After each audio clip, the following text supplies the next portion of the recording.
വടകര ചാനിയംകടവിലെ അക്രമ സംഭവത്തിൽ ലീഗ് പ്രവർത്തകന്റെ നഷ്ടപ്പെട്ട മൊബൈൽ ഫോൺ അന്വേഷിച്ച് CPM പ്രവർത്തകരുടെ വീടുകളിൽ പോലീസ് റെയ്ഡ് നടത്തിയതിനെതിരെ വ്യാപക പ്രതിഷേധം.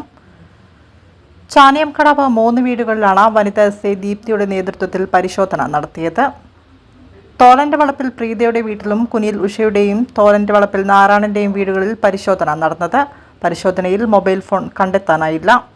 ചാനിയംകടവ് കാവുംകുനി നഗറിൽ പോലീസും ലീഗ് പ്രവർത്തകരും ചേർന്ന് വീടുകളിൽ നടത്തിയ പരിശോധനയിലെ ഗൂഢാലോചന അന്വേഷിക്കണമെന്ന് CPIM Thiruvallur south local committee ആവശ്യപ്പെട്ടു. സംഭവം ഞങ്ങൾ തീർത്ഥയാത്രക്ക് പോയതാണ്. ഞാനും ഭർത്താവും കൂടെ 3 ദിവസ യാത്രയിൽ 23-ാം തീയതി 5 മണിക്കാണ് ഞങ്ങൾ ഇവിടെ വീട്ടിൽ നിന്ന് പുറപ്പെട്ടു. അതുവരെ ഒരു കുഴപ്പമില്ലാത്തൊരു വീടാണ്. ഇവിടെ എന്ന് പറഞ്ഞാൽ അവിടെ ആൺകുട്ടികളും ഇല്ല, വേറെ ആരും ഇല്ല, ഞങ്ങൾ രണ്ടാളും മാത്രമേ ഉള്ളൂ. അപ്പോൾ അത് കോളി വരുന്നത് ഇവിടെ എത്തിയ പളനി എത്തിയ സമയത്ത് തന്ന ഒരു കോള് വരുന്നത് നിങ്ങളെ വീട്ടിലൊരു മധുരയില് എത്തിയ സമയത്ത് തന്നൊരു കോള് വരുന്നത് പിന്നെ നിങ്ങളെ വീട്ടിൽ നിന്ന് ഒരു മൊബൈൽ ഫോൺ ഒരു ഐഫോൺ കളഞ്ഞു പോയ ഒരു പ്രതി ഐഫോൺ നിങ്ങളെ വീട്ടിന്റെ ഉള്ളിൽ നിന്ന് റിങ് ചെയ്യുന്നുള്ള വനിതാ SI എന്നെ വിളിച്ച് പറയുന്നത്. അപ്പൊ ഞാൻ പറഞ്ഞ അതിനുള്ള സാധ്യത കാണുന്നില്ല എന്ന് പറഞ്ഞപ്പോൾ വനിതാ SI പറഞ്ഞു നിങ്ങളെ വീട്ടിന്റെ ഉള്ളിൽ നിന്ന് റിങ് ചെയ്യുന്നുണ്ട്, ലൊക്കേഷൻ ആണെങ്കിൽ ഉള്ളിൽ തന്നെ ഞങ്ങൾ ഇപ്പോൾ അടിച്ച സമയത്ത് ഉള്ളിൽ നിന്ന് റിങ് ചെയ്യുന്നുണ്ട് എന്ന് പറഞ്ഞു. അപ്പോൾ അതിന് വഴിയില്ല എന്ന് പറഞ്ഞപ്പോൾ പറഞ്ഞ വനിതാ SI പറഞ്ഞ് പിന്നെ ആൾ വീട് ചവിട്ടി പൊളിക്കുമെന്ന് പറഞ്ഞു. ഞാൻ പറഞ്ഞു അതൊരു ശരിയുള്ള ഏർപ്പാടല്ലോ, പെട്ടെന്ന് വീട് ചവിട്ടി പൊളിക്കുക, ആളില്ലാത്ത വീട് ചവിട്ടി പൊളിക്കാന്ന് പറഞ്ഞു. ആൾ വരൂലെന്ന് എപ്പോൾ എത്തും എന്ന് ചോദിച്ചപ്പോൾ പറഞ്ഞു ഞാൻ നാളെ രാവിലെ എത്താന്ന് പറഞ്ഞു.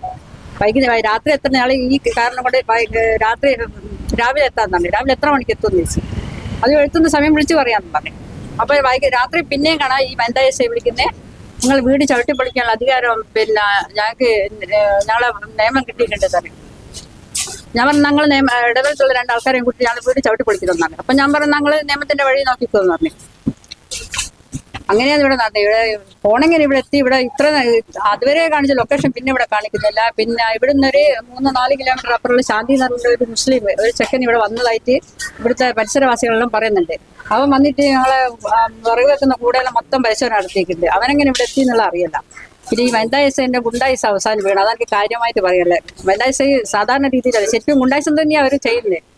ഇന്നലെ വൈകുന്നേരമാണ് പിന്നെ SI, അതായത് വനിതാ SI ആണ്. വനിതാ SI ഇവിടെ വന്നിട്ട് പിന്നെ അതുപോലെ തന്നെ ശശികേട്ടന്റെ വീട് ഉൾപ്പെടെയുള്ള വീടുകൾ വരിയിട്ട് പറഞ്ഞു ഇവിടെ ഇങ്ങനെ മൊബൈലിന്റെ വെച്ചിക്ക് അത് റിങ് ചെയ്യുന്നുണ്ട്, ഈ വീടിന്റെ ഉള്ളിൽ നിന്ന് റിങ് ചെയ്യുന്നുണ്ട് എന്നുള്ളതാണ് പ്രിയദർശിനോട് വിളിച്ചു പറയുന്നത്. അവരൊരു തീർത്ഥയാത്രക്ക് മധുരയിൽ പോയിക്കാണ്. അവിടെ വിളിച്ചു പറഞ്ഞു വെച്ചാൽ നിങ്ങൾ എത്രയും പെട്ടെന്ന് വരണം, മദ്രാസ് എത്രയും പെട്ടെന്ന് ഇവിടെ വരണം എന്നാ പറഞ്ഞേ. അത്രയ്ക്കും പിന്നെ എന്താ പറയേണ്ടേ, പിന്നെ ഈ SI തികച്ചും പറയുകയാണെങ്കിൽ ഈ ലീഗുകാർക്ക് കൊണ്ട് പ്രത്യേകിച്ചൊരു സമയമാണ് ഇന്നലെ എന്നുള്ളതാണ് പറയാനുള്ളത്.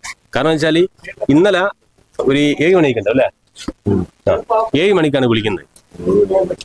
7:30 മണി. പിന്നെ പ്രത്യേകിച്ച് വിളിച്ചിട്ട് പറയുകയാണ് ഈ വീട്ടിൽ നിന്ന് റിങ് ചെയ്യുന്നുണ്ട് ഫോണ്, അത് ഞങ്ങൾ വീട് ചവിട്ടി പൊളിക്കും, എന്നിട്ട് ഞങ്ങൾ അകത്ത് കയറി ഞങ്ങൾക്ക് അതിന്റെ നിയമപരമായിട്ടുള്ള കാര്യങ്ങളൊക്കെ ഞങ്ങൾ കയ്യിലുണ്ടെന്ന് മറ്റേ. അപ്പം സ്വാഭാവികം തോറ് പറഞ്ഞു നിങ്ങൾ വീട് ചവിട്ടി പൊളിച്ചോളി, കാര്യക്കൊള്ളി, നിങ്ങൾ നീക്കൊള്ളി എന്നാണ്. പക്ഷെ അവരതൊന്നും ചിന്തിക്കില്ല. ആ സമയം മുതൽ ഇന്ന് വരെ പോലീസ് ഇവിടെ ഉണ്ട്, പോലീസ് എവിടെയും പോയിക്കില്ല. ഇന്നിപ്പോ CA ഉൾപ്പെടെയുള്ള ആളുകൾ വന്ന് പരിശോധന നടത്തി. ആ പരിശോധന നടത്തിയതിന്റെ ഭാഗമായിട്ട് ഇവിടെ ഒന്നും കിട്ടിയില്ല എന്നുള്ള രേഖയാണ് ഞാൻ ഇപ്പോൾ ഇവിടെ